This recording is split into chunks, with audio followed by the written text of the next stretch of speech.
Welcome to episode 2 of The Buzz. I'm Jeanette Schaefer, and today, with recommendation of Dr. Summer Sherilyn, we have Brian Center. So we're going to be speaking with him a little bit about what he's doing in the classroom with students. How are you doing? It's been a great semester. Really enjoying it. Have a lot of great students in psychology. Some really fired up, some having to take statistics for the first time, so are not so excited and pretty anxious.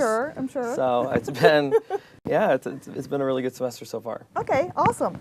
What do you feel is your role as an instructor? I guess when you think about it as an instructor, you can think of it like first you're there to teach the content and be able to communicate and engage students. I think that's definitely half of it, but I really think that we're at like a really pivotal, the students are at a really pivotal point in their life as they figure out life and their passions and what they're excited about and what they want to do in their future, kind of taking next steps for them. So I see my role a lot of times as like, how do I help them discover their passions and help fuel that, however that looks. So like almost every Monday I have Motivational Monday, and I try to like encourage them of sometimes the hard work that you have to do is the best work that you're going to get to kind of live in your life. So what does that Motivational Monday look like?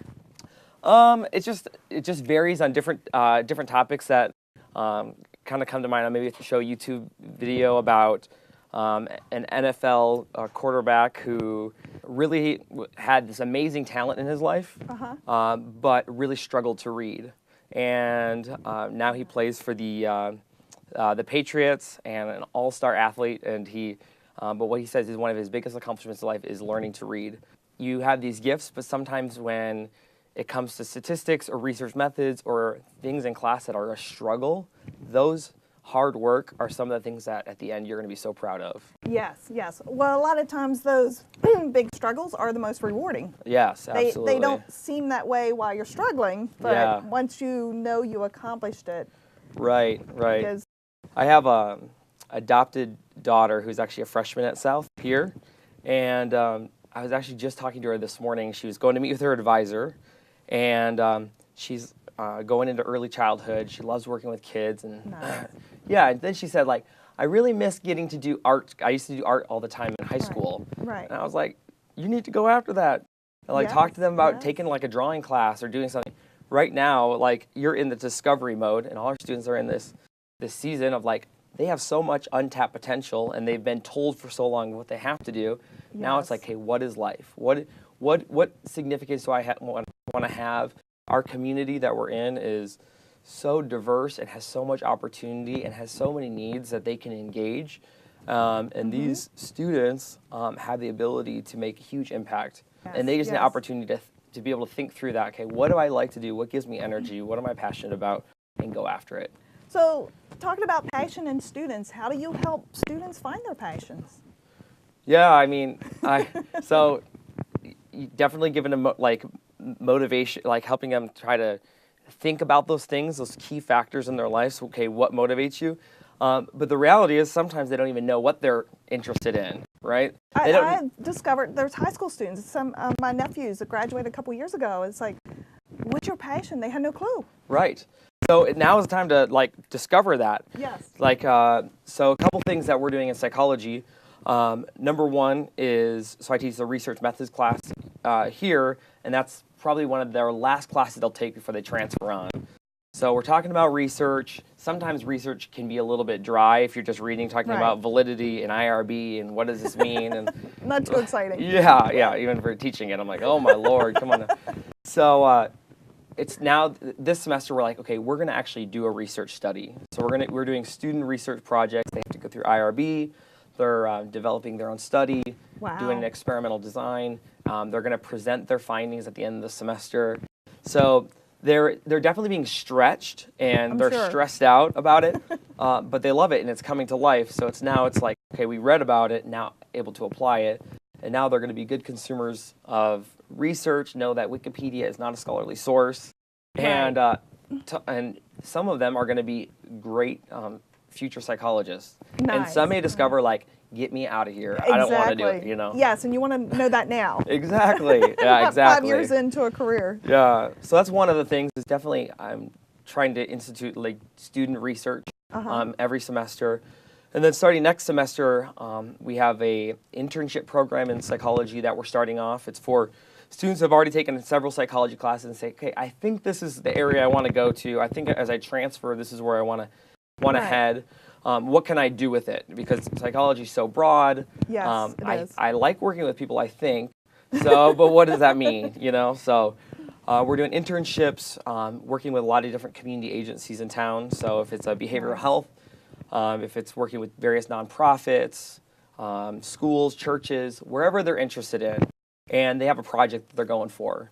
So actually I have one student this semester that she says she wants to be an art therapist. She's not sure. She wants to work with at-risk youth, so we got her plugged in with a foster care group home. And she's working with these boys that are just down the street from campus here. And she's developing this curriculum where she infuses art with like a life skills lesson and the power of words. And just last week she showed me her presentation that she's going to do and the conversation, and I'm like blown away. I'm like, I want to like steal that and use it for like my students. That's awesome. Yeah, and she's so excited. She's so passionate about it, and for her it was confirmation that this is the direction I want to go. Right. But I mean, I remember when I was in my undergrad, I had 3 different internships, and after the first one, I was like, if I have to do this another day, shoot like, me, nope, right? No, thank you, right? Yes, this one will work. Yeah, and that's the point of like I'm figuring out my passion, what I'm really good at, what I don't necessarily enjoy, because at the end of the day, like you can have a job, and jobs come and go sometimes, but you need to figure out, okay, where do I want to have an impact? Where do I want to have significance? Where is their purpose for me?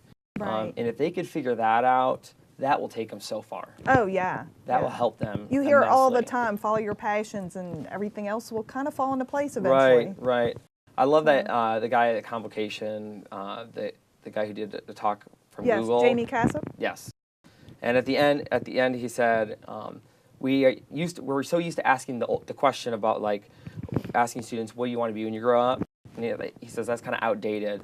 Right. And he says the better question is like, what problem do you want to solve? And I've been reflecting on that, and like that's the gold. And it sounds like you're doing that with with the research and the internships, where students can really explore, if they have that question that they want to explore or solve or get involved in, they have that opportunity. Yeah. There are so many problems in our society. There's so many great things. Okay, where do you want to plug into it? This life is not just to kind of hobble around and just make money, but what significance do you want to have for your community, for the people around you? That's what's important. Well, and as we know, Phoenix is huge, so there's plenty of opportunities for people to do things in their own communities, other communities, and really explore and have an impact. Exactly. Okay, so to wrap up, student passion, we hope you all are doing something with your students and helping students find their passions. Now's a great time, like you said, before they get on to their next, whether it's stepping into a career or stepping into a university. If we can help them figure that out now, we'll help them in the long run. So our final question we'd like to ask our guest is, who would you like to recommend for our next show as a guest? Stephen Putlick is an English faculty here, and he has a really creative mind when it comes to English. Like it's not just for him. It's not just writing an essay, but he has these ideas around pop culture and comics and things like that. And I think he really brings literature to life. Okay. So I think that's kind of a really interesting approach that he has. Okay, so we'll be reaching out to Stephen to see what he's up to and see if he'd like to come visit us. Yeah. Well, thank you very much, and good luck with everything. All right, thanks a lot.